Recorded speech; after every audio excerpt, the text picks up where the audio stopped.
malo mo e lau mari pe malo e tau toi mau e han. Fifia ki tali rei ki motolo. Si I kainga pe me he ope ka pe foke motolo tope mo manako fa mata mai e tau polo kalama. Ta ko tali rei ki motolo I he ahon ko a tona ki I tongani pe a hangi ko lau. Fai ki I ho ki do formation pe mo family. Kosi taluangi ngai uha o ko ni pe ki afu me ko ni ma hua kosi I fa va na ma puria e mao ne lolo pa ko ki breaking mai pe hola mai au ki fai tau programa ki fa ko programa teria na fa ko po uria I ma fa ki nga fa tongi ko ni fa api fa mausi no e lotonga lockdown ni ka ki lava e tau fa ma bo te tau fa ki tala no I aon ko whakatau hanga pe, o ku tau lawa mau pe ha mo ile rei tau hanga e koia ko mau watu pa mei he otu motu where ni te to tau fo I pirio te whataha pa mo ki motolu oku I tu apure anga pe I he ope ki motolu ko mamata mai hanga e koe lau mandui na mga to unga e tau hung ma e tau ruia o polo kalama ko lahi koe e whaalonga a koe I oatu ngahi mea halam tatake ki motolo ngai ngongo mo ngai popot hange ko lau mo ngahi mea oat o fita ki motolo I tua pure anga o tupunga I tau he pa me mea mo oni mo totonu hoko tau whanuan pa ko hu mai whamalo ko sio alu pe tai mi foki hifo ngahi mi tia ke nau ki I sai o foki mai ki na tula whakami tia o ku lava lewa ke ki yofi mai e tau ngau e whakamitia ki mamani pea ko kore whamonemore pea oia ke kau mitia tau pe kau ofisiare I he tau huma o kau noa kau hango lau ko huma ke whakahoko atu pe angai mea o ko ilo I hoko tonu I ho tau whanua ke mo ilo ki ai pea mo o atu angai ripoti mo anga whakau kau o whakau aki pe mo ngai mea koia oku hoko iho tau whanua I he ngai ahoni hangi koe lau tau kamata pea oku kei whakamalo pe ki he poate patoa kai pe he foki ki ono kau whafufonga I he enau loto veke ke kumi ai whakamau totonu pea mo ohake ke lava lao o ngā ue lelei iho tau whanua I he tuunga koni pea koe hopo hopo I tola hien o kau whawawonga wharearea ko lava ki wharearea I he tau tangata talu e tupu a wharearea o tonga hange koe ni okurolo tonga hoko pea oku ai amanaki ikai ke whahoko he whamau anga ha whahinga tonga o hange koe ngai mea koe ni ku hoko ki mua kai tonga ke maui ui mo hoko to tonu ai lao ko malu anga yo tangata I whanua pea ki kumi ki ai e tau to tonu pea lava o whahoko mai fuki hange koe lau e pehe ni pe koe haa ko uinga ke hange koe ngai mea na hoko I mua os ilo I he to lai po koe te whakahela ia no whakalau pe whamatala ia ka o ko whakaamu e lava he kau whakamau I tongani o tangutu I he mea kuku I koe whamau to tonu pe koe rule of law tēnau nofo ki ai kai lava ke tau mau hawhanua lele mo whakaafo whamano atu ke tiki nau tolu me kako whi whamalo ma ke he ki he tahini ko Sharon Mina niongo koe ke kau au ia he ngahi konteina hano omi haki puha pe ko mea kako whi whakamalo hen I he vave pau pa si e lau nga I he whaifonga hango lau I he whaifonga service koni ko o whai e he kautaha koni omi uta pa mito opureanga ari onu omi e Sharon Mina o kune whakamatalai pia kou sio ki ai o kune whakamatalai o kune hurui o kune hanga omi ke kau proka ai puha takitaha pia mo konteina I hono whao hage kune skeni o kune hanga hulu ngai mea kotoa pe ke ilo ai mea omi I he puha takitaha kai ki ngatai mo anga fa o puha I hono leia pea mo container I hono omi pea lolo tonga te mai ko ia ko ai mana ko Amerika ia me ye wike tolu mahina ta mahina ua ene folau mai kawe ni ai foi polo kala ma vave au pito hono tuku o ngai puha ko ni kitua ka ke ngata I ene vave sai pea fa ofa e te chat ke mari ka kai si e complaini pa ko uhinga ia ko utau fa am ke luku e tau ilo tau skills mo tau kei ke tokoni ke he pure anga ko ui ke iai hanga hinga ue e vave tokoni ki e kakai tokoni ke pure anga whakalaka whakatou katea ai anga lere ai pure anga moi fie mau ai kakai I e tau tokoni ake tau ngai tau kei pa ko uhinga ia ko soi e ku sio hono whakaata ai ngai puha mo ngai container kai ke toi ho haa akau kastomu mo krontini pia mo pure anga ke nau toi hanga au ke launga kakai toi more taimi fuoloa ka ku fai agi pe mo amai a ngahi sken ko ni po ngai video ko ni hono hulu hono leia hono fao mo puha takta hono tapuni alo au ki hono whakaheka ki e loto container sila container mo no omi kiria katoa pia ko nau lava pe ki nau tore lotonga te mai ko a container o fai a ngawe I tongani mau ko ni tau mapana ko os mau e broka ia pia mo custom pia mo mau inga o puha takita ke oange ke totongi pia alu e tangata I funua tonga ia o alu fie mari si ai fihanu aki si ai fetu ko aki pia si mo mau ia ene hoko ka o am atu e tau fitokoni aki I ngai mea pe pa ko fie ai e hange ko lau o toton ke o atu ki nuusila ke nausio ke ngai fonga e fao mai tau fanki koloa mo tau fanki talamu pea ko gina tolu ko na hosi mea pe he o atu pe fao I mo ai ki mo tolu pa muanga video pea tuange mai ke program mo customu ke nausio ki ai pea ko ke te mai ahua pe tolu o si mau mari hingoa takta mo lisi pea mo koloa o si ilo ia ko ke to ia me ke hei ai he ko bea mahu inga taha pe ai hu mai ngai koloa tai whakalao ia ngahi uta koe ai kakai ka kohono taimi ko ai pe hei ai o ku fai le whalalang ko sio ko Britania foku na ngau e ke mea ko ia ko manatu yo ki friend o ku ne talamai ko talang ka ko ke hai ai o ki ume au ia mono o mai o me heu ala tu pe ia tu te pe o mai talamai le vai mea he ku te alu kita fao I mua in front I face ko customu mo mea o nausio na tolu ki ai pau ke nausio na tolu ki he te fao e te ki u mea ko akita ospa na hanga to sila pia mavahe mai ko ne hawa na ko ia yo osi ko ke to ke ha u ia ko develop mai ko no o transport mai ko kolo ape ko fa moi ko ia pe ko me ko ia o ko ke to ho ha ngai pu anga ia he osi stem mai e Britania o stai mai na stapana to ia o si hanga na to ia na customer customu mo na kontini o sitapa e na sitapa o si sivia e na to pa ku tau alu ke me ko me ko feta kon akma o fi pa ku fa malo ato ia ke fe finen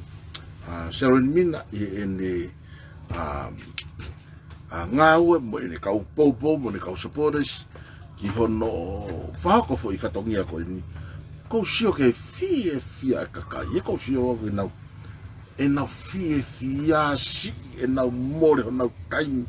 mo tari fo lo ko na what be pick up ha ala tu pe mita no pick up ha we o si mau me akotoa ia yo no faka ko pa ko pe tonu ke foke u agents ko ai ngahi a kauta ave uta ia ke pe tuku ke he hau tai aku toki o atu pe toki me aia ai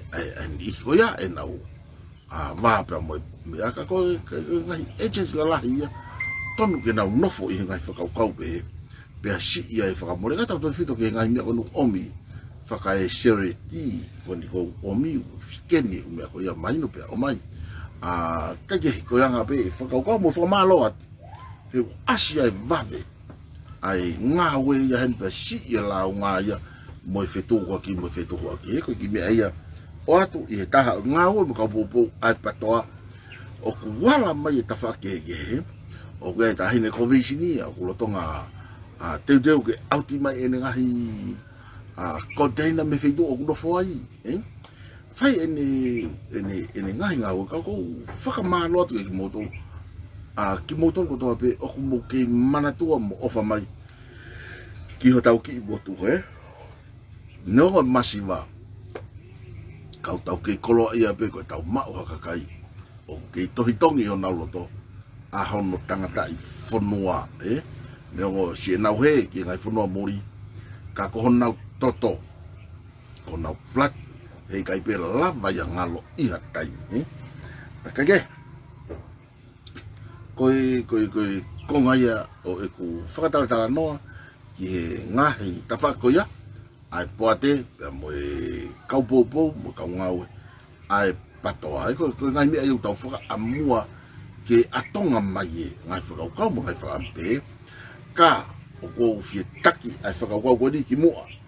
pe tau tala noa ke ngai isiu o kulolo tonga hoko ko talu ko me ngai pure anga ki mua tau liu e wana tahanoa o lele mai ai na ku ula ki lave ia te au ki moa ai anga mo fonga o pureanga takita na mahino au pito pe ia pureanga ki moa e na tokio ako ngau ko i loto i wana tahanoa wana tafa na wo ako ngau i loto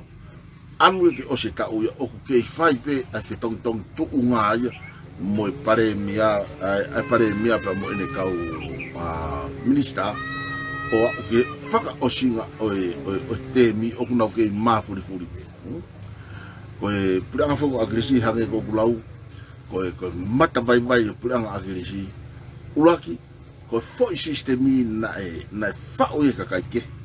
pena tangu tua pure ai ngai hala funonga ko o tau ngau fakala ka mfavave kai pango na to hu na to la yang pe hu tau ta ko me ko tau taku ko hu tau atai na kiloto o fafe atungia ilahi ai ngahi ngau mo vision e tangata iki ko kai ke fu no fo mai ka fo o ka wai pare mi ko ni e tai mini na mo mana tu na tu wange fo ia pa mo minista ko o si na tu wange ki na waya pe mo ni ihike ma to unga pe i kai ki fi mari ai hango ko fa fonga ko ya tonga tapunima ko ui ko kai ki fi mari ko fa fonga fo tonga tapunima i taimi o puranga akilisi na ne no fo poki wa men na ka wa fa fonga ko ni i hono fa fe atungia i lahi fa ru mo poki wa men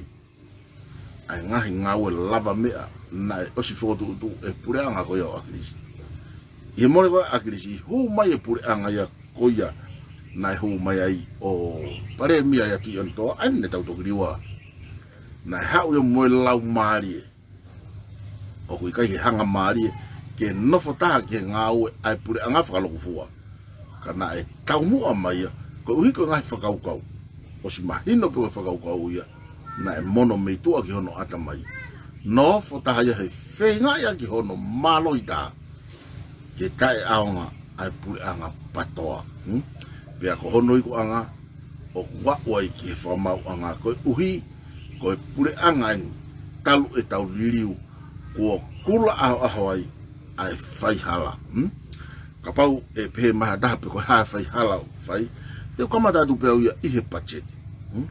ko tau talano ko ke tanu hala lahi ngai me uri la tai ai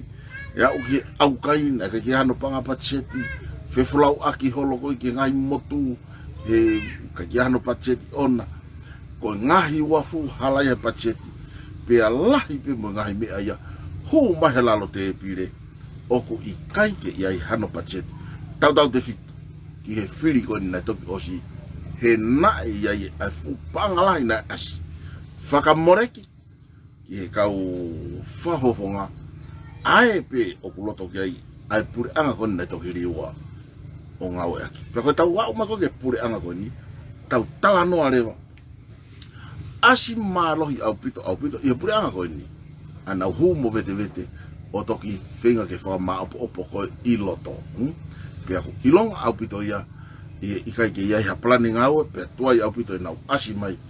mo e nau mape folau ke o mai ke tau sioki ai. Pea koe hange koe lau o ilonga au pito ia i he whehu ia kau whaiongongo ki he pure anga ko ini ai ngahi mea whakapaanga pe koe koloa e whanua i he taimi ko o tau tala noa ai ki he ngahi tuanga koloa koe ai pure anga koe taimi ia o ku siwha ai ai ngahi whakamatala ai kau pai pa pea koe ia o atu ai polokalama koe ni i he eku tala noa a aku i he eku ngahi viu masio pia me he tapa i laini o ku kau lerei e tau tala noa i he tokoni lerei ki he pure anga koe ni ke nau whakatontonu e nau whonga vainga peko nau whonga polokalama ngawe ke ata mai ki tua koe mea whoki au tau hanga o tau kawe i pia au ki he kempeni koe ni ki he paremia kau e paremia koe ni he ku fia whanonke ne ngahi rea kana te iki ai ke uwhalalahange koe ngahi polokalama ki mua nau whahoko o ko poupo ki he paremia koe ni ke hoko i koe paremia ka ko e ku whalala o ku te eki ai whakia o ku tuku i ke usio ki ai pia te toki whaki a e ku whalala kia te ia i he ni tataki ai whanua makatunga me mea te usio mata ki ai ango lau ngata pe ia si isu koe kalaisi na e to tonu ke tau tui ki ai pia o tau tui ki ai na e te eki ke tau mamatai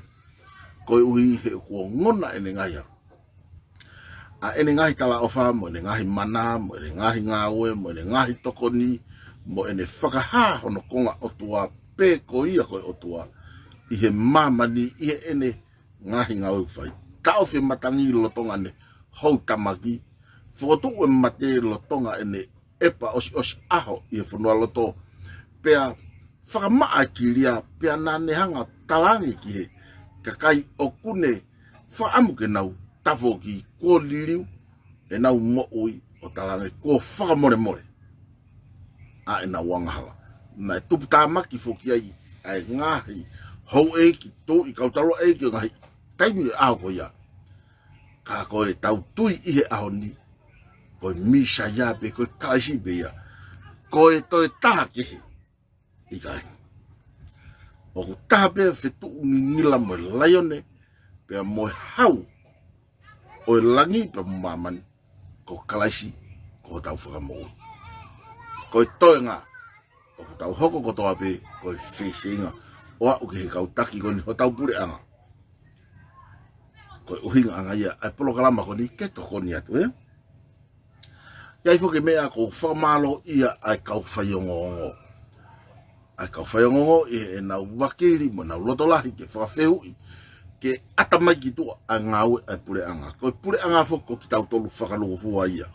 Ka whake tau whalala kia nihi o koe ke lawa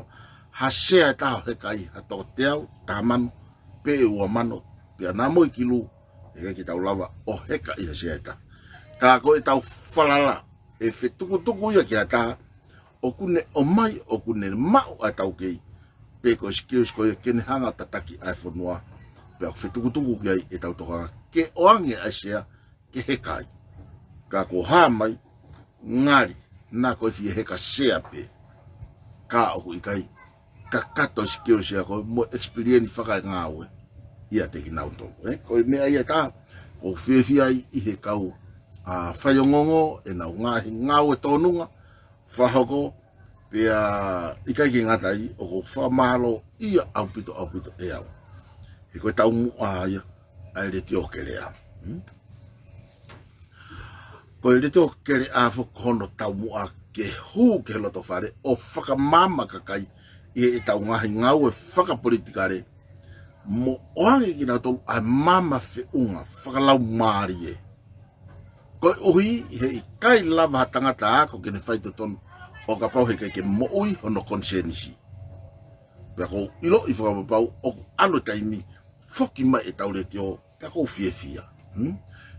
whanongo fia e ngahi talaloto a kau taula iki taula i fefin taula i tangat ki nau tolu o ku nau whakatau lama ano whakamonu ia e whanua koni o ku nau nofo pia moe mea fua whakalau maari kene talamai ki he pule anga o ku mou he hema ki he lua e anga hala o ku mou he hema me ngau e mooni mo e totonu whakatonton whamou i lau maari e patatake ki lau tolu ai mama whakalaisi koi uhi ke tau hau o hoko ki a kalaisi ta mohono pule anga pia tupe i ngahi uri mo ngahi anga hala kotoa pe me tik tau tolu pia ki tau foki o hao hange pe ko ia neong ai tau whai whiinga ki ai pia ko uhi ka pau te tau whakawhisi me ngahi mea koe ni ko whamabau atu o palomesi ki tene tāpua kina ki tau tolu ngahi kāpua ki ikai a potu e whaahau ki ai o ta tau tof pe ia mo ngahi tāpua ki tuma o ngahi fuaki pe ko ngahi whilau o tau whaako e pia ko ia o ko whakamaro lahi atu i ka whaiongo ka kai mea taha iau to o a ulo to pia ko whie o haki koe talo hako hake ai pure anga ko e ni mo e puri a ngo whaiongo i loa au pito whai toko tolu i loa au pito i he whaiongo pa unau tau kei lau tau pa unau mau katoa experience skills pa mo e afua nau mau ulaki ko viola ulakai tolu ko laban pedelo pe mo tapinga lave mau ko foi tolu ko ni nau hau katoa pa ke puranga ko ni mate katoa kai ke asi tau sio he puranga ki mua nau ke kakalo mai pe mo ta no ma ke puranga ko agri te eki ai ha puranga e hangai e ka foi ngonga puranga o tapalasia mo tamalaki mo ngahi kowi ka koe pare mia ko ia ko akirisi o ke ngahi fehu i o kute ngo i pe kita mawhahi o to mafu i he kai unua koe o mea koe tai whakaukau i he kau ngau e pe ai pure anga e nau tāpalasia taki e pure anga ka aku longo pe a akirisi o ku whakaafo e tau nia he puri ai fo i tolu ia koe ni he ne nau kakalo mamalo i mai pe ia pure anga koe neto wasi hako mai pure anga koe ni hange koe lau koe motua koe ke nau toi tau tuki ke toi tau fusi o nau tau aki kati tau aki malu o asi angahi polo kalama koe ni i me hango lau whamaro atu pe ka Katarina o konga lahi o ngahi ako oi fonua o hau ia reti o tonga pe mo reti o Katarina whaka aonga i au pito ia e whanau ako ka koe hange koe lau koe taimi koe pai e se ngā ue ia pate kai mo ui koe pe mehe loto i pureanga o ku more rewa whakatongia whakawhai o ngongo ia ki te anga eke ngai mo ni kai pepe hei fuia ko siri ni na more ka o ku alu ia selta i pi au pito pe ngutu ia i tau ngai mea whakawhai o ngongo koe press conference ne fia kai pe ke tau sio kai ke tau whanongo ia reo o e kau helo koe ni kau helo whakawhai o ngongo koe ni ai tapinga lave mau ai pe mo viola ula kai pe mo laman pedelo una lotonga ngau i le teo apure anga kai to ngu kai ke to elea ai ka ngau ko ni o hange ko na fa ko i pure anga ko o akilisi pe na mo malolo ko akilisi i pure anga ko osi mani hange tu hata he tapa ikete foi tolu ko ni e na tau fetongi mai ko e whinga i ke tamde a visione whakaotua o ku tau kawe i koe e patoa ke whahoko ho tau whatongi ia ka neongo ia tau fia pe whaivia ki tau tolu he eiki ke tau hau mo alonga o taimi kage koe kamatani ke tau tala noa ta tolu ki ngai mea koe oku hoko e plaku whampe whanongo ai pure anga lahi au pito a ngahi ofa o ku whai mai e he ngahi kakai keke hange ko ia ko mas o mai e tau ngahi satellite ni manoa ofa mai ke fonua lere tenga i ko ko ofa mai ke tau tolu ka tau vito ke fainga fuang atunga fa fetu taki ta ku osi fa no vai vai ko me ani ko tong ke ene tuai pe fe ka pa o atu ki ha pa yo ngoni wa pe me mahe ke tiki na to ke lava ke ina si tau ka kai fetu taki ai mo tau ngahi kainga me muri o ta tau pe motongan ke tu tarifa ke ka ke ki voi pe ai pure anga ya ko ni pa mo pare mi ko ni ye tau tarifa ki ko faka ke polo hange ko lau ko satellite ia hawiki na ne ofa mai tarifa ki are pa fuki ki ta tahani mai kana e pa anga pe ia ni mapoini hiva miliona ape iyo ni mapoini hiva miliona maa pe fainga fua pe tau e area pe tau lere i fainga mari kene tu tarifa motu pe alalo lere a olua pe kone lere pe alalo pe a break a olua ko tunga ka koenia ko foi tarifa ki koni o li lalo osto tongi ono miliona ai tuku ia pe katoe fainga ke tau whakalere ke tau talanoa te tohe whanoa ke nima noa miliona ka o kai ke tau ilo koe haa ko hano aonga he koe moto huia a moto ai pe mo fuko ia mo fuko tokoto noa ia ko ia i paanga more ka koe mea iau tau watu ki he pureanga ko ni ka pau ko anau whakau kau whataha mo pureanga ko hiri ke tamate i pe rapa hangai mea ko toa pe na e whako tu mai me he pureanga a kirisi ke nau hanga tamate i pe lapa e hangai a te pot na te tohi pen vai ke lapa ke oa na iai hanga o le rei mei he pure anga ko ia iai whake toko lahi nau tala mai na iai whai hala mo ha fua ko e ku kore atu na mo pure anga na e toki o si na nau whenke tamdei ake ngai whakawau ko ia ko o atu koe ai ripoti o atu pia mo ngahi a tita ke ngai mea whapanga na nau tohu i pau neongo koe tau paanga ai pare mia ko ia ko minista paanga taimi ko ia ku ne ilo fehu aki e paanga kana ne loto ia ke atita o mai ko atita oku hao hingo o pare mia tapong mo ia ko ne malolo pe ta o le vai hela lo te kai ave ai ripoti ia o fehu ia mai ene afio o fe ko fa matala paanga ko fe mata ifika ke fai ake tau fa fo ki he tau langa fa ekonomika mo tau ngau ki hono langa ha tau fonua ko fe ataki tua o ku tala no mai ai na fio he tala no fa lu ko fa ko uinga ia e ku tala no atu ko e ngai ni akori oku ko taha ngai me aku o ku lahi ai hono ta palasia ki mau tolu ko ni mau lava o tala no atu i he media ulo aki takua hono tala mau ware ke maua o ke poto o ki nau tolu o ku nau iloto ko korea ka wia tangata ku ne tala noa ki ha mea ia te ia pe tai ko na ki whawhanga pe e whakahu mai ki hono atamai pe mai no lewa ku ai mea hina i hono atamai pe ka pau o ku ofo ha toko lahi o pe oi sike masi ko ni o ku pehe pe mo pehe pe mai no ka ki mo tolu o ku fai toko nia pe mei olunga hano toni ki da to kata ki pe me ana pe ka hei ka mo tama ko ni he mau whakaha hange ko pitapua osi yofi au pitapua e tapong mo whakatapu tau ki he mamai ke tau ki tuipima ka tau toki foki mai ki tau programa ofi o ko ke ofi ma si osi whakalaka to pitapua ia ese tasimi ia siasi hanga tonu koani ko whaba pau i mai nia ko siasi tu pe ko tu ko otua ko alwen apitapua o otua e ko tu ko hai na hu ha ke otakai pitapua ko hai fu apa e ka flan lai ni pitapua ko hai o ku tanga dai ke o area ke kakai pitapua ka ko ha fu de rei ko fo ke pitapua ma ai fonua ko mala ata pe he ko wa won ke dital ko otua ko tu fonua na fa gilangi o ku hoko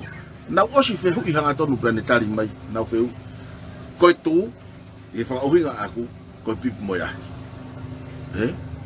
ko kakai te pato ko kakai fa heke mo kakai o pipi moya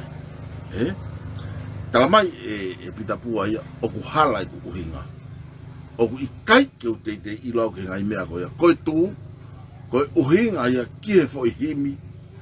ai wesiriana o ku asia itu kanane lau mai pe ia ai fo himi whakapalangi niara mai ko tuti ai ko tu ko ia ko uhinga ia a pitapua o kui ai tu ke fo himi ko ahoni ko liriu me fo himi o uia ko o tua ta ko me ai ku mari la tai e tautala no he alu ia la ya bito akau avanga ye na hu mai ke ngai polo kalama kapana no fo pe ia hene lotu o whakahoko pe ni mea whakalau maari e pakatala no ke na foto tu alu ki po wono mea ia ko mea ke ne hu mai ke he malae o politiki tae ilo ki he mea ko hala whanonga ko mea pe ilo ia ki ai mahalo ko whanonga tala no hani ihe tau atu po ulo aki mo kau toa mo ia ka ko mea ko ke hala whanonga ki he whangalerei ko ke ne ilo ia pe ko mapaki paki to ofia malo ko ova to he fanga tu me i ni manga mapak mo fa fo a tau a konstituto ne pa o hinga ia tau pe ko a o ke monokonoka a tau konstituto ne pe tau fa am ke fa ya ha mono mo fa lele o kamata pe mea me foi sistemi e ga segativi ai fonua ke fa lele ke atakitua ano nga wepa ko ni ko fuaki mai ai konga ko foi konga ko majority ko foi toko lahi pe ka ko mea gui ko toko lahi ko fuaki mai tau fo tu ngai ka ko ki ha me ke fa ya ke ai tau pe tau o mai ke ma tu wa me lere mo tolo vai mo po uila ka tau pe oi e fu toko lahi ke o haka to pai ta foi mai ali pe ko uia tu ki he ka o ma vai ke tu mai ma ha mo be ke ta mai te ki ama e mo finga ai ko me fai eri ake kulo ne liri kata wi ko o kum pe ko me ai mari ta ko kum ya ke lao pe ko kum dai fa lao ko kum dai fa lao na fai ko puri anga ko na to bi osi kumi mai pe ai pa anga o tefesi ai tau pa anga a pacheti e fe mau ke fea we na wa fe mau pe ko me la ta ko ya ko fa o be kat o fo to ko fa mo ki ni mahe atoai ai ngahi mawanga mo ui ko o tau fonua i olunga pe ko ilo ko longo ko e to la ko i he puranga ko eni hena nau kau nau to luya he hangi ko lau ko ta hene na hiwa ilo a siare yong o asia ki ko puirea ko ni to mai pe to wa ko po meni i ho kusi ko po meni yo kusi no ko fai dentro ai ana kau ai kau taki ko a honi e fataki mai o polo kalama ko ia pe ko ana ko anea pe ana toki po meni ko lo mo tu hau ai kakai uinga ngai tau tala no tau foki mai hange ko haui ko ra tu ke pare mia ko ni fakavave fakavave i foto o te wari ko ka me te au he ko ni ko mo foto mai feo mo panga e nima nyau ono nima o mo ngai te mau ke langa ke teme ki ko mau ko na e hoko i ho tau fonua ko o atu ia ki ka tona USA New Zealand pe mo Australia mani ye fakalata ai tango tu i tala no o atu e tau ngai mau o kuna fie fanongo mai ki nau toluja una fie tokoni ka ko pangon ko hala fononga ke foi tokoni ko ya o ku fie mau ke ataya ki tu pe follow up ya e ngahi tona o ku alu ke kakai te ta no atu he me ko ni tau osi pe ai e tokon pare mi ahoni ka ko minister meite kia o ana fipa ke ia pe i te poste ke na fai ai area pe mo ko le tokoni ki he tanke vai e puleanga nusila pe na nautari pe mo puleanga siaina ka ko tu fa si ai na ia ka ku fie ma o mai e nu si la ia ai ngahi mea ke whakalere e ko ngahi mea tohia ke whalere ke mahino ko portfolio o poseki pe ko foi tebile o poseki ki he ngahi whanua te mokala tipu ka kai oku nau manako ki he ataki tu ana ngai tokoni ko pau ke nau sio na toro he time tebile ke whai ake nau asesi o whakata tau mo mea kore atu ko tawhaki ko e taha ko e mea u whaingofua taha ki kautaki ke nau alu ki ai he ui kai he tau ilo tau tolu ia ki he whaunga mo hala whanonga o ku whai ake e area mohono o mai e panga ka tau whakatake ko panga whani ai kakai na o mai pe meise aina hiva noa miliona mehe satellite kana e fou mai ki he ke pure anga fai teria ki na tolu ia ko mea ofa ia ave mai ma pilore ko ha no ia na lava o ala ki he na kai ke monitor le rei ai foi polo kalama ke mahino hala funonga wa e panga kana e hiku ki whakamauanga pe mari he na e talama tai whakalao ai ngawe angoha ongu pare e mia ko ia severe pe motu iwano kana e talama i o koe kia e kai ke lava ke na mo ua hako whafofonga ina ni hanga ia whaka ilo ia iho no whatongia ko whafonga kakai ka kai ke ngofu ai ke ne eke ka to eke e pure anga pa ko benu mari ko ka tamo ka to ko o no e la to ko lahi iloto pe mo ia pure ango osi na na ka to ai iho no whaka e pare mia malolo a crispoio ke na fai hanga o ko pure anga pete ne eke a koloa fonua koloa pure anga ki ai pe kwa pe wi kai ke lava ia ko ya no nga o ku ia ye ngai fu me o fai ai fe mama aki mo fe malu aki ko o ia ia tau po lave ko e tau talano ke anga atunga ko ni la ya pete tau koloa ia e faka am e lava e pure anga ko ni o fai hanga we ki ngai koloa ko ni hago ko benefiti la ita he funua ko ni ia o me ia ko fata no ko kau ki si aina kapate mo fata nga iki fo ibitio watu to ta malo ko wa fa fo mo me ko ke ngau na fa fo ki pe ko ki pe ke si aina petang na hugi dua ka ta pu de fare o no ke longo pe matakaria ko ni ko uhi ko te ke na to ko la fe unga ke na tafi ki ta to ki tai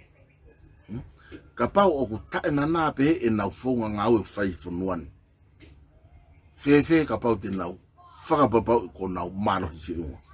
ko tala te tau ngana tau tau kita e ko tau wanga pen ko ne hoko pe hame au tau loto ke cut off pe tau whakalonglongo i pe whinga i ke whai mo solova seto lore vai he vavita malo pe ka pau nau ia iau i loto he mea o ko keu ilo au pe ko ki saina whewhine pe ko ki saina tangata e urak tau mahi sio ata ki tua e kai au pito ke na wo ma pa usi iho tau kakai ospa na mata fefeka mai ke na wo mai o fai te ria iho tau fonua hono ome ngahi koloa o koe ki quality lerei ke tau kako atunga fuke se tau masiva ko pau ke pe ai hala whanonga ia pe au ku kai pe ke dei whalalau ki he tau nofo o whawhalala ki seina na tau whalafola ni afio i he osi ai awha ai tsunami pana ane lau ai fo i tohe ngai same ke tuku ko e tau whalala ka Sihova ko Sihova ho tau i mo tau malui o ko ke whalala mo tui ke ngai pena ya o atu e ne tau whalafola ke pe o ko i kai ke tau whalala ke ngai whanua ke he pe mo nau paanga mo nau tuku maari he o ku mea Sihova ho tau hi o ku mo'ui e tonga i he tonga pe aku mo'ui pe ai tonga mei he lalanga a whiwhine tonga mo e tau ki i ngoue mo e tau tautai ka mo'ui lo o ku whaka ofa a taimi o ku tōwholowholai a e tau tui pe koe hau e whanua he u kai ke loto a ene tō o na ia a e wholowhola ko ia ki he kau take e whanua ko hano unga he una o kei whaka aonga ia fo system hala ko ni mo fonga mawhai una nofo aki i he malu malu o koni stu tone o whanua pe moe kau mau mawhai kovi ko ni ke whaia e nau tufi maa ki nau tolu whafo i tuitui i longa pe hataha o mo ui whaka koni se nisi kune whakatonga ai loloto o ngahi tō wholofola o mai kia te ki tau tolu ki tau akoi o te ke vavavea osi ai tō wholofola uraki i he whakava wharearea, tāpune wharearea moe tsunami, moe whono ke tau talatala noa fu lo loto au pito pe lo loto ange whau kau mausio osi pe whono ke drugs heka mai ko nuku ko shea ko hai mo hai talamai hata pe ku ia hane nga unuki mo anga nga o ko ia i drugs more ke mama osi pe whono ko fana mai drugs tahi ha o uta ha o veitu ke alu pe u hange ko lau o ku kaki tau ki ilo pe tau chio ki fe pa tau kui pa tau aha ke o ku more drugs mitongan o kuata tokolahi ni o ne talamai e lava ia talamai ka tene lava pe koe hage koe ngahi tauere koe na omi ki au whaka ari mai ngai whakato paanga pe whaka ari moi ngawe kau holo mui mihe kurea ki he whaihala o pure anga ne ka gehe koe anga ia e ku tala no atu ki ngai mea koe ia moi ku whaka am ke hanga pure anga koni o whaiha mea ki tau ngahi koloa kau tala no ki mea koni ko tau api tuku hau koni i he vava tuanga satellite tolu lala mau kato asi aina na urisi pana oe koha ka pau te tauhanga o whaka kore i he whonga ke whafoki mai a e tau koloa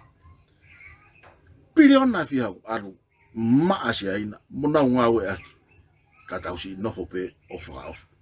ngawe pe ai tokota benefiti pe ai tokota na o mai e hima noa koe ki to i mai mehe satellite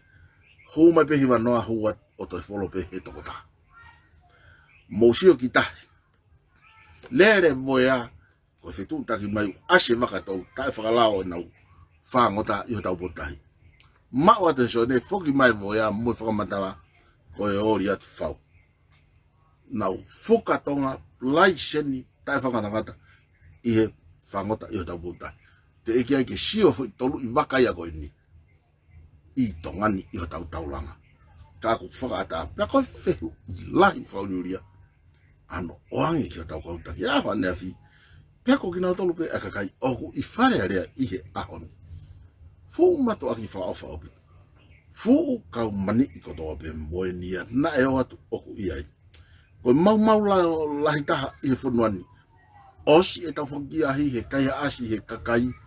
a ngai fuahi na e tuku wa whakapere i he matawhare o hai mo ki api uta o hai na e tuku ai taia fuaki kau siaina pako te ala tuko i kita ki siaina o rea whatonga tu kai poto e rea whatonga kai poto e rea whapalangi pe kai peto e whawhitaulaki ia pe au ke polisie ni ala tu ki whitaulaki tau whitaulaki pe siaina e hene rea ki he kau paipa e whanua ke ave e tauahi o whakatau koe koloa whokia ai whanua o ku asi hene kau tō ahi toko lahi pia ku nau warea mo ngahi feitu nau ngahi ake ngahi koloa ai ahi o tala noa he lau miliona sio ki he ngahi mau inga o i tau ngahi koloa more foke niu lahi e tōhina pia ku e puhe ngahi lau tā mo mea ata ngahi api kau toton ke tau foki ki ai foke tau foki niu foke tau mataka ke toi foki mai me a maria ko tau toi wakai atu kitahi o atu ko kakai pe report mai me hapai ko endi o ku me ape o tau tai pe ko report mai ke pure anga foto ure vai o fa kawa e tau ki moto fa fofonga ta ke whakaava moko hunu ko nga ke whakaatake ke whakaava he na e tāpuni ko kakai tonga pe na e tāpuni ki ai ko kau mau lao kau e si au na fetuko tau mo honu pe oku te i tāpuni a au ki e aun lahi au pito ngahi report mai omi mei hapai omi mo ngahi tā kau siaina o hunau whakalere toho atu mo tau kakai ai kako atunga e masiwa kako e tau koloa o wa au hia pe ia lahi ta pe ni alu ki ka Asia ko ku tala no ako he kai pe ke falala ki matakari ko ni io na ngahi anga ko mahua lahi ta mono ngahi oi aiji e fonwani ko matakari ko ni o na fetu ku mai mo fenga o aki mo tau ka utak tola o kai pe ko to elo ye ni a pe u lava pe ya o fa pe te u lava pe o talat ai me ko ya malo mo sio mai e tau ki kom mai ka mo sio mai ki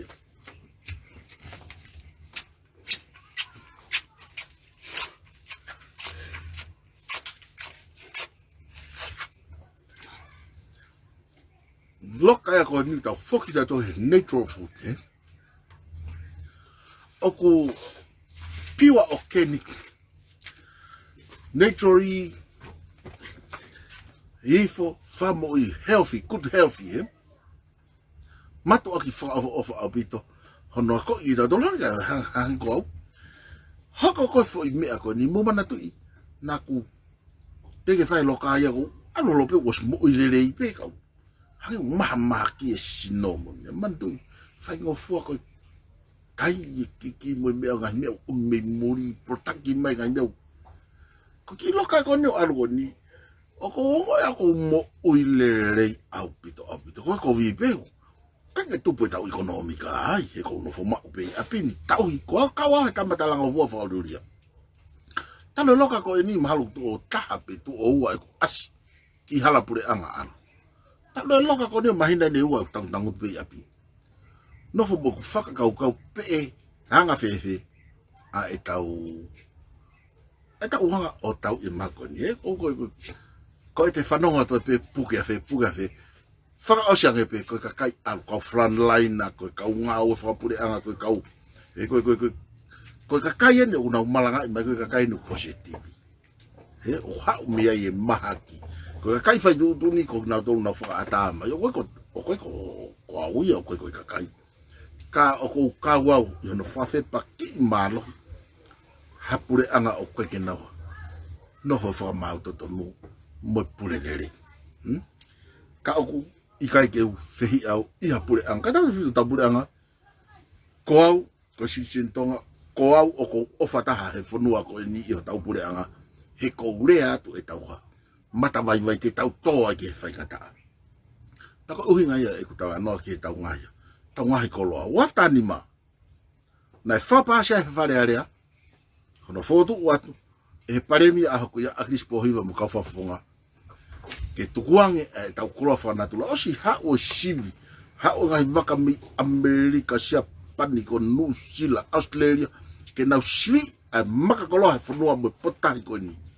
pena na o si ripoti matu aki faka fia mon ki ho tau kakai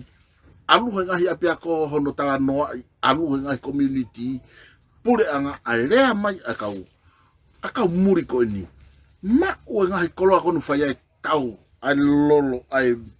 hafua ka mo mana tu ko lolo na hu fi ko ni ai chayone na ai fu asapate o ko ke to tonu ke tau he ma ko nga tau kum ka kolo fa mama ke tau mau ya angai aho ai iki ka ko mo sio kien now ke faka papau ibe angai me na tu he ko hiri angai area alunga ko oi lolo i hoi o kutua tu i fe alu i fe i niua mo fe ngahi toto anga o ngahi toka anga lolo i he potai ko ni lahi whakauduri au pito koi koula koi aione koi kopa koi siri mau ma osi o hake ia he ngahi maka o whaka ari mai pe asia tu he pepa mo ilo hono whakapasi kore he ho e ki tu wang ta o ta nima ko tau teren i he ta o ni hongo fu wafta nima wafe wat wo wan to pe ta to pe hongo fu ta ko au hia la ta koloa fa na tu la mo koloa le re ta fu no ko ni o o lo satellite mo tau kere ko nu fu ke ta fa mai ai masia ina o ku asi mai ka usia ina ko na to kama to ma ala to vanilla me agege foi ta ni ma ko ni ia nga fa fo a motu a ko ni Kapau heka ke tau lava whakalere. Ko tau hange tau lau. Tapange pepe mo tupou. Mo hou eki. Mo hanga whakawa matapa ke e tonga sitsen tonga. He whanua ko ni ke kaumani. Airu osi asi. Nā ku talatu. Wafta hafitu ono vete kipea. Whai mea ko ia. Nā ku hoko ako fo iman puna ko ngā ku. Meo lahi au pito ngai mea ko ilo. Hao atu ki kahana ke whakataha ko nuko kau pai pau. Tangu tuai kau whafonga heke mo tau atai nā. Tangu tuai mo kau nōpere. O sio whakamanga kai whai tuutuni asai. Asai ku ne uta tau ahi. Sai uta tau moko hunu. O ku ne hanga o ave ume a koe pau. Pea naa moe. Drugs te ulava peo talatu. Iyo ko kawasai he fu ulu itongani. O kau siaina. Lalahi e toko fiha pe. Kui tongani ko kau siaina e tongani mawa toko whaape toko ono. Ngai foi pick man. He kau hitman ni ia ko ngai foi pick one. O ku nau nofo ko he ni. Nau toko pure ia i hono omi kau siaina koe. O tu whaki holo i tongani. He ko toko whaape tu buko ni ui. Ko mi aia koe o ko talanoa. O ku nofo pe talanoa. I he ku whaam ke whakahau fiho tau whanua. O ku uhinga pe e tau olo lalo. Ko ke tokone pure anga ke o tau kakai. Hange koe ni. O anu pe o tau kakai a te tau tolu. Alo kumi mo ui. Pea toki whai ato e whakalau kau. Mo ai e whakiuri iunioni o ato hau e ki ke whai hono. Whakamohe i mo kala ofa mai ki tongani. Kana i kai au pito o pito ke tokone pure anga haia mo kakai ki ono atu. Tau whatata pita tolu ki he tau. Whanau ko ni koe o ku alo he tori. Talu e nau tau to e mo i kai pe ko whetuku atu pe kai toho nau ina siarea pau o nau toluia. Aia ko ungi kei panga huu mai ke whanuani o si ohake. Lahi taha ko omi kau tori o mei panga e nima miliona hai taku. Alo i onua. Sio, nima miliona. Kako tangi mai whanau o ku lava whatongia hano omi pa anga aia i e pure anga mo si sio kona ngai family. Kai lahi ange movete. Ko fusi mo ko na fai tongani pe o atu pe ia o fra ko ia pe ni hia na wo ka ko toko lai da na safa ka to I he ngahi uhinga ko eni ma o ngai ta no fala an ko no to reisa ke ilo ka mo ilo ko tongani ko mata vai mo uia o ngai me ko hela e o tori faka kau e ngai ngau heni mo so ke he hina ko nei lo pe he tonga o mawa ko lere ia ne polo kalama I logo he tonga e pure anga ma o alu tonga ka to pe to ki hanga mai le pure anga mo ka exporta o mai e foi tau here ulu faka mana vai ki ka to hina ke no o atu tanga hina I he totongu mamafa pe atu mo fafanga mo me ka to na fai pe a o ki hono uta ka exporta o taimi ko safa e tangata ngowe pe ne fua pe e ia ene hia ka ma hono momona na ka exporta aya ko ngai me ani le tonu ke fai hono faka ia hai ko ni lava e tau kore e tau le ngai panga mo ngai ofa mo ngai tokon hange ko ni mangia wono ni miliona kon e fata ka tona mo tau pura ngoni toku ko me ani fakalere a ngai damage ko ni pe avahe alu ke ngai abses mo ngai ko anga ngai fare pe mo ngai ngou mo hafua ai umea tonu fika tonu fra matala ka ko taimi ko ha wa ye pa anga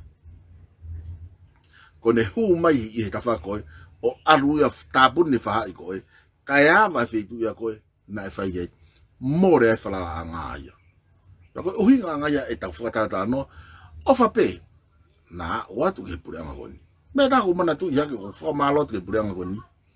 ne ngo pe ko o hinga ya I ta polo kala ma pe kai kana grecia ke foki na ya I ki te hina I ko ni me muri na si staka I hapa ye pe nana honga o mai ke o hake pe ko ni kuna uta mai malo na e ko taimi pe ke fa foki ai mo taimi fa ta ai fa ta tau mo ngai pure a polo kala ma pure anga ka ko fa malo te pure anga e na wongo a fa no ki to e ka kai pe ko ni ko na to hi mai o fa malo mai ko a o na te ina ki he ongo vai mo whanga mo puna ki vavao. Koe ki ilo au ia pe koe alu wakatahi pe koe puna wakapuna. Ka ko whanong koe pule lulu koe oe weekendi. O ku whaka ataha e alu. O mai me kai kautaha waka o ku te ikai ke pau ia ke na utaha pasesi. Ko ngahi kolo ape. Ka ku osi whaka ataha me he pule anga. Koe toane pule anga ke na wanga o oange. Ke ngahi kautaha waka ke tukuange. Ani ihi koe ni. Koe tuu koe, hange koe lau ani ihi. Me he funga whanua pia moha pai. Ko a uhona uawa ihu. Ke mahoko hoka ano hoka he sivi he taimi ke taimi. Mea ia taha ko fie kore atoi ki he. Ke pule anga pia moe he. Te tau pia moe putungai mo ui. Ngahi putunga hawe. Koe lahi koe toke ke he mo ngai whakamatala. Whamatala ke he aun, whamatala ke he pungpung. Whamatala ke he pungpungi. Whamatala ke he fiafi. Pea aku he kakai. Pehe mo wo sivi. Pea mo nofo ma. E aho nima. Koe uhi ke mo isolate e aho nima. Pea koe aiko ke mo alu. Toi sivi e pa mo heka ke he waka. Pea koe alu atu angai alu. Oku toke he ke he. Pea weni ki he conferences koni toki osi. Ikai. Koe ope ki whare mahaki. O hiki a hingoa. Koe uhi ngā koe isolate. E toki makato unga ia. Miho sivi koe e whai. I wafu. Take toki heka. Mo ke whoki api. Aia ko uhi ngā koe ki ai. Ko whaka amu ke pure anga. Ki aiho mo whamatala ki taha. Koe uhi a ke oa si he holo kakai. Mona whaka awha. Koe uhi koe kai ke mau. Angai whamatala. Uta tau beia i he ngahi. Poto ngā ue ke he. Koe o atu ke mea da tau. Kau e mea koe ni i he ku whaka amu ke mahino. Mo whaka mahino ki he kakai whanua. Ai mea kou tonu ke tau i ai.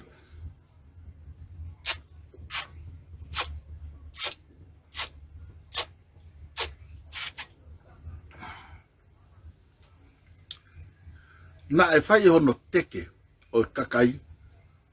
Koe tau passport tokua ke ngai wheitu te tau huki ai. Koe tau kati huhu. Koe fully vaccine. Pehe tokua. Koe ne ataha ia a toko taha koe ke ne huu ke ngai wheitu ka atoa. Koe hau koe e tau pōsi whakalahi. Pe koe huhu hono tolu. Oku toi hiki ki ai. Pea koe kalasi osi kakato e ngai huhu koe ni. Koe watu ngai wheitu o koe ke ao ngai huhu ia. Tala mai ke ha. Ke o sivi. Sivi tesi. Pe oku positivi pe negativi. Aia kapau koe te alu atu koe fie mau whakavavave. Koe te whoki akita koe te alu kita kiu he fulaine. Ko foi alu mana tu o uape alu laki alu hono wako alu sio he fu like ne grele tu mi tofo alu fu tu va fa me ta uafa ta sio ba pe ko ya tu lai tama he kita ma hona mal ko si covid ko te alu tala pe ko fa nga me ape ki fa mahaki ko pa ko te alu kita sivi kapau mau kita covid te foki. Pero kapau ko te hao pa te toki hoko atu kita. Continue te alu a kita ke ngai mea kou te alu ki ai. Kako te sio. Fu sivi koe. Mani. E osi aku osi mo ngai fie ma uyo mo mea koe na te tokanga ki ai. Teke osi te toki hau ina. Ai aku fu matu aki to tonu. Te set up whakapoto. E pure anga a na fonga ngā ue. Koe uhi ke lava kakai e whanua. O ki mau hanonga moha ki whawhie maari, Ko tala noa ko ni e ko alu ki nusila i he hiwa fitu. Na ko alu ki nusila hiwa fitu ako tala ne ke kapau ko i ku whai pehe aku i tongani mani. O ku hange ako alu o taha ku ulu i hafu hori spiliki pe hori simba. Pe ko hori simaka. Ai whai ngata a. Ko alu o se wike taha, fi alonga o wiki hono wako eke ange ki ku tofe fine anga fe aku mau haku bisa ngau tama o mau i takapuna ka o mea ha bisa eva puta o ko fe mau ki aro wiki atala no mo mana tu ko tama o ploken e kurea ka ko tama o ko fa amo ki aro o fi mau ki wa o ki mea ko o ko toka ki to o mai no taringi fa tu pe mau wiku he kapasi alu chefa avova na mau no mau na pat he ka tu kita kapuna mau hi fo at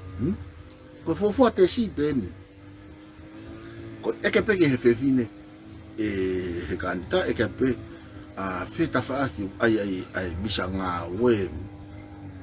pe ha o takilere ki matolo ave tu kwat ki he fefine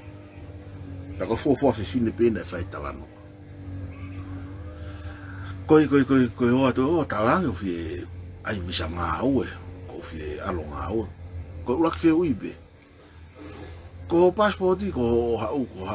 eva mahina pe tolu ko ha unga ke fi ma o ki ai bisa ngau ko tala ko ha o mitonga ko sino aku wanga ngau ko o se ne wike ta ko adu ne wike wa o ngo te puke o no fno ia ko foi mahina tolu ko ha o ko me Allah ia ka no fno ia ta ko loto ki alo faka o ngai pa ko ilo ko ke fa ngau ta fa la fu no ko ni pa ko fi ma o ku sa ngau ke alo ngau mari fe fine os tala mai le fe fine ange tu asila ange mo meta mai ilo to he wike ta ku ke ma o visa ngau e Chris kona masi a pe tolu pe fia ma o visa ngau le ai pe sia tai ai va fitu o se mana tolu alu o ta alu ta ko si ha o mo tu ania ko ha ko ta pe pa fiala kau no foi pe ia no mari pe me ia ge a no ko to fa ko ke alu va ai kau fe ma ko to ai pe ia ki fare lotu ko sio ke ai te hu he ngahi a feito o kai mama ata mai e na fie tokoni ko eke mai pe o mahino ko te puke no no fu mai na tolu fu la ia ki a no go ko fi along ngawe sio ko ne make sense pe o tuange mai ko tongani masi o a we ke faere e fa na o to mu ye to ko ke to mo ya po ka te to ki ala to lue ta o nima pahia ave panga ma e loia pahia e tolo hai ge panga mo te he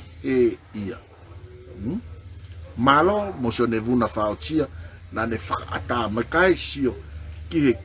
wata ka kai ke tohi e nau fa nau fa tonu e hingoa mo ha pu ko me ai o tonu ke tau fai ko tau hanga foto u ha fai nga ngau ke tau tokoni ki ho tau kakaiange o ma o i foi ai ngai potu ngā we i tai foki loto mamahi ai hata kana toki tau tu ifo toki fai hono hepo i mono tala no tu ifo ai si masiva o ku hua tu ko fie ma o tokoni ai si sentong na e uhinga to ai afa ai tsunami pe ko afa me pe tokoni ai ngai to na mo ngai fono amuri ko uhi ko kakai o ngai ko uhi ko pure anga pia mo ka mafai o uhi ngai ko kakai pia o feina mai ki tau tolu e kakai mo jo ki Ukraine o vale lahi ako hefe o vani pe ko pasen lo lotonga na ya pasen nana fe auhi pia to na pasen ki mo former president Moso he ahon nalo tonga i he front line up pe fratongos ko ni tala no mai taki ko o stano taki ko na mate be he me da ko ya o fa fonua mo mama hi ona fonua pa o kuna imu ta nene ki ta mai to hi ya msi ko taki lere o ilo ya ko tau lere o ilo e fa si he o fanongo fa si pi ke re tau hi ona wongo i ilo ko na tauhi pe mo ilo e tauhi a ene fanga sipi mo so ke Ukraine ko to pe maman Alu tangata na hau he fu, tangata na hau he tenis, fefine na mao misi amamani he taongosi, moe kau stahe kakau moe, ha fua tane te ti ia obuto ki fonua. Moe a o ke hea ua o ka vai mo me ko ri o ana mo o ke na o tau o na fonua, o ta tau ai bebe ko hea. Fatu fala fai I fare lama, ai ngā ue, pia koe fie lau. He koe huri mo toko lahi, o e ria koe, peki lusia au he, whenga koe kau lusia ke tauwhi e meo. Ta koe kau siu. O koe ko ha siu taua, ka koe isi leri ki taua. Ka au totonu ke iho ta toto, ai whahinga loto mo mamahi I whanua te kau. O koe koe tau, whanua te tau ke tau malu I e corruption I a hai,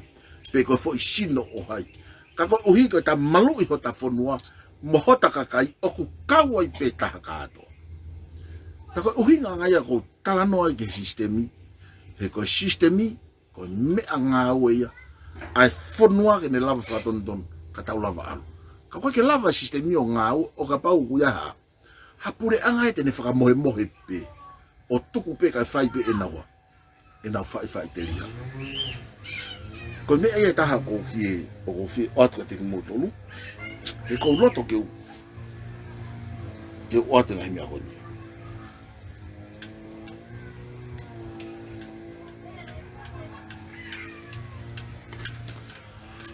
O kai mea ko tokanga kia I ku tala noa koe ni, me he tala mai, na ea ngai wholau na amana ki ha, me fisi, ha moa, pa mo vanuatu. Ko fisi o gaya tau halang kakai me New Zealand pe ko Australia, Amerika o ku fo mai au ha. Pea ko ha moa gaya tau kakai to lahi au pito. Ko Vanuatu ia ma o yai tau kakai ko to si pe. Ka ku yai e ku manawasi. O ku to tonu ke ataki tua hono talamai e mea ko ni. Ko kau flau ko ni. Lo tonga whakatu ta maki ko mea ko ni. Ko kau flau ko ni to te au no. O ku ha o ai si chen tonga pe ko fogi mai a kau tonga.